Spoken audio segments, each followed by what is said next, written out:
Et salut à toutes et à tous, ici Wolfwood PC. Aujourd'hui on se retrouve sur BeamNG Drive. Alors qu'est-ce qu'est BeamNG Drive? Qu'est-ce que c'est? Tout simplement. Alors comme vous pouvez le voir actuellement à l'écran, j'ai une voiture. Là vous vous dites, what the fuck, ok, il a un 4x4. Qu'est-ce qu'il s'agit ce truc là? Alors, je vais vous faire un tuto global. Je vais vous montrer qu'est-ce que c'est BeamNG Drive. À quoi ça sert et en détail on va approfondir comme ceci. Donc déjà on bouge la caméra avec les 4, 8, 5, tout, enfin le pavé là où il y a tous les chiffres quoi. Le 9 fait avancer la caméra, le 3 reculer. Après c'est tout. Ensuite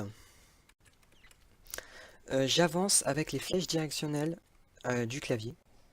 Donc tout simplement voilà, là j'avance, je recule, enfin bref, vous avez compris le système. Et en prime, c'est fermé. Donc,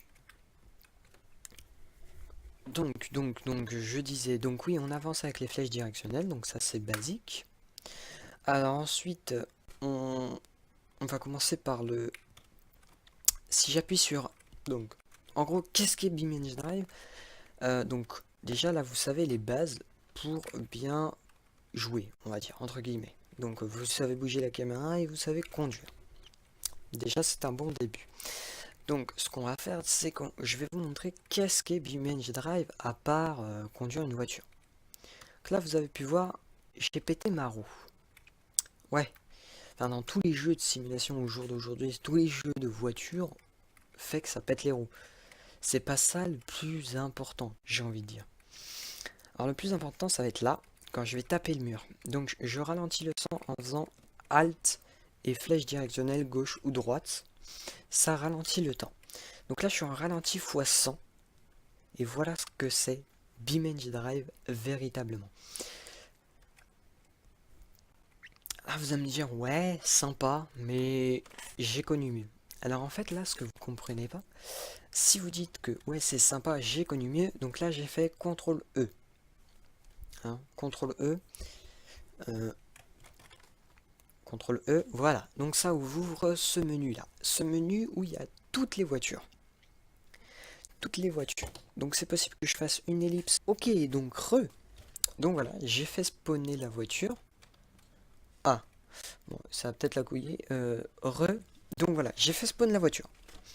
Donc voilà, une voiture tout à fait basique, comme je vous l'avais dit.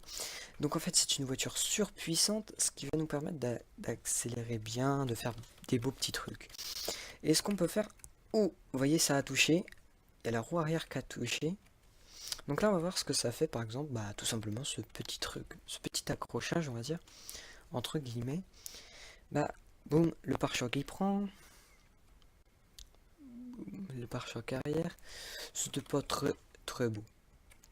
On va pas se le cacher. Donc je vais faire un reload de la voiture. Ce qu'on va faire, c'est qu'on va foncer. Genre, je sais qu'il y a un endroit que je kiffe, moi particulièrement, il est par là-bas. Je vais vous montrer ça. Donc avec une voiture rapide, c'est encore plus bluffant. Quand elle monte à 100 km/h, c'est encore plus bluffant. Donc vous voyez la petite pente, on va la pendre de travers et on va taper le mur. Donc je vais vous montrer. Tac, tac, tac, tac, tac. Ok, ça va être parti. Donc là, je suis en ralenti x 100. On peut voir que déjà les dégâts sont assez monstrueux. J'appuie sur J et ça met le jeu en pause. Donc c'est vraiment pratique quand on veut voir les détails du truc. Donc là, on peut voir que le pneu morphe un peu. Là, on voit que le pneu est totalement mort et que ça commence à douiller un petit peu. Là, on voit que ça a presque atteint la cabine, que tout est plié à l'intérieur. Là, ça atteint la cabine, donc le côté passager, s'il y avait un passager, il meurt. Là, on peut voir que le passager est écrasé. Ce qui est encore plus incroyable, le passager est totalement écrasé. Et là on peut voir que le conducteur est mal au point aussi, hein. Il est écrasé aussi, hein, j'ai envie de vous dire, par ce choc terrible. Donc voilà comment se comporte BeamNG Drive. Donc là on peut voir que la voiture, il n'y a plus grand chose. Comme vous pouvez voir, la voiture, il n'y a plus vraiment grand chose. Donc pour explorer, je fais CTRL et avec la souris, je passe au-dessus de la voiture. Donc là, il y a plein de petits points qui apparaissent. Pourquoi? Parce que si j'appuie et que je maintiens, bah, tout simplement, je peux redresser la voiture ou la balader. Donc c'est vraiment très très bien. On va faire J. Donc ça met le jeu en pause, ça évite que je crache parce que bon, j'ai un bon PC mais il faut énormément, c'est un jeu qui demande énormément de ressources. D'ailleurs, je dis jeu, c'est pas vraiment un jeu. Au jour d'aujourd'hui, c'est un jeu. Il y a quelques années, ce n'était pas un jeu. Il y a quelques années, c'était un logiciel. Pourquoi? Parce que en gros, ça évite qu'on prenne des vraies voitures et qu'on les crache, puisque ce genre de jeu-là, donc c'était une petite équipe à la base, ils étaient 5-6, tu vois. Ils étaient fans de voitures, c'était des potes en gros. Ils étaient fans de voitures. Qu'est-ce qu'ils ont fait? Ils se sont dit on va créer un jeu mais de voitures, mais pas comme les autres. Et ils ont créé ce jeu-là, qui est tout bonnement magnifique, que je surkiffe. Et comme vous avez vu, les accidents sont réalistes. Ensuite, donc au niveau des vues. Au niveau des vues, si j'appuie sur C, on a la vue première personne, donc avec le volant. Donc mon jeu n'est pas à fond, hein. Mon jeu n'est pas poussé à fond au niveau des graphismes, donc du coup c'est pour ça. La vue capot, la vue un peu chelou que moi j'aime bien, elle est stylée. On va essayer de faire... Oula. Ah bah voilà. Donc là j'ai tapé côté... Oh nickel. J'ai tapé côté chauffeur et on peut voir qu'il y a du feu. Alors parce que oui, il faut savoir qu'avant, regardez mes vidéos... regardez mes vidéos d'avant, BeamNG Drive 1 et 2. En fait, ces vidéos-là, c'est des vidéos où en fait je commentais même pas, et c'était des vidéos sur BeamNG Drive. Donc c'était sur ce jeu-là. Alors pourquoi c'était pas pareil? Parce que cette-ci est là, c'est pas la dernière version, mais c'est pas la première non plus. Elle est entre les deux, c'est l'une des dernières. Je crois que c'est la 2 ou 3e version avant, après la dernière du coup. Et on peut voir qu'il y a du feu. Donc il y a l'ajout de feu, on peut faire cramer le moteur. Enfin, au niveau du truc comme ça, c'est devenu ultra réaliste. Donc c'est un bon point pour le jeu. Donc je voulais vous montrer...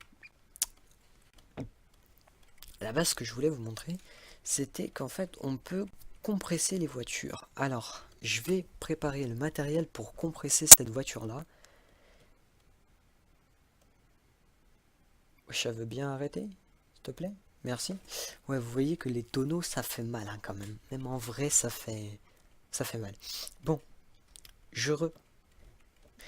Ok, donc, les gens. Tout simplement, j'ai tout placé. Donc, il y a ceci.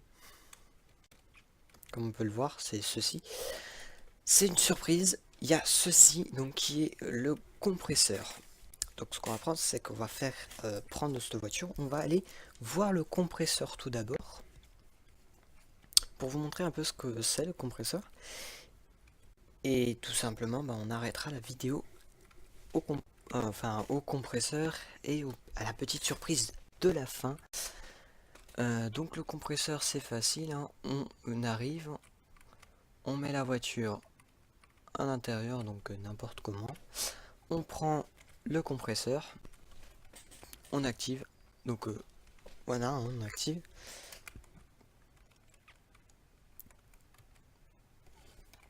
Alors attendez, on va prendre une bonne vue, voilà. Et puis tout simplement on va compresser la voiture.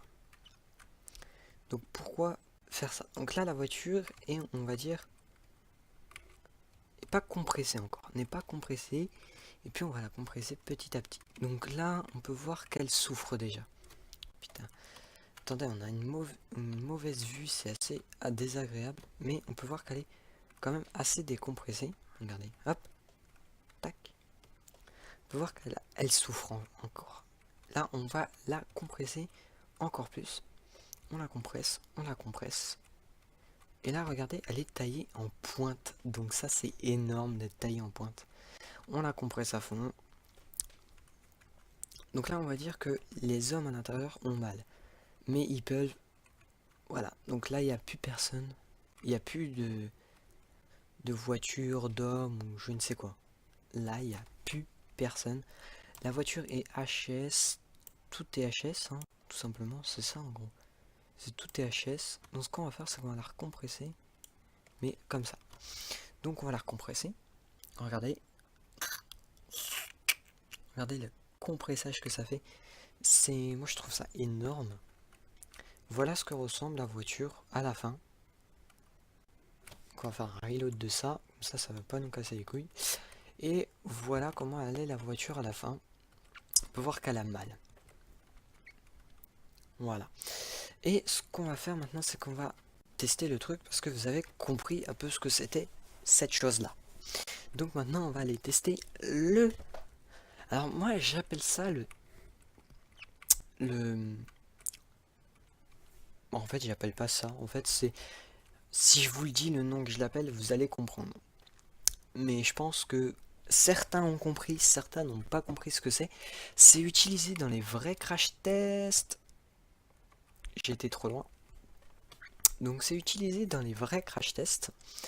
Pourquoi c'est utilisé dans les vrais crash tests? Alors parce qu'en vrai, ça existe, cette chose-là existe.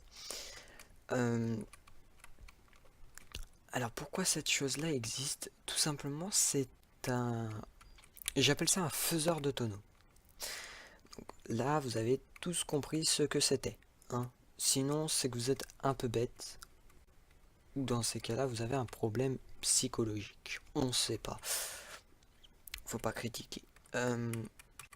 Et donc, tout simplement, ça va projeter la voiture pour qu'elle fasse des tonneaux. Donc, on va serrer le frein à main. On va prendre l'objet en question. Et on va accélérer. Non! Ok, donc là, je l'ai mis sur pause. Alors, attendez. Je vais... Voilà. Et maintenant, on est en timeset 0. On va voir ce que fait des tonneaux. On va le voir en première personne. Parce que je trouve ça stylé en première personne. Et on peut tout voir. Donc, regardez, on va voir ce que vit un vrai mec, un vrai cascadeur qui fait des tonneaux. Voilà ce qu'il vit. En temps réel, ça fait ça. Donc, on peut voir que c'est assez désagréable, hein, quand même. En temps réel, c'est assez désagréable. On va voir la voiture. Franchement, la voiture, en soi, elle va bien, là. Franchement, elle va bien. On va remettre en temps réel. Donc, elle a fait un nombre de tonneaux assez exubérant. Et on peut voir qu'elle s'en sort bien, quand même. Elle s'en sort plutôt bien. Mais vous imaginez être cascadeur, faire ça tous les jours? Je pourrais pas. Voilà. Je ne pourrais pas. Donc, on va s'arrêter là-dessus. On va tout simplement s'arrêter là-dessus.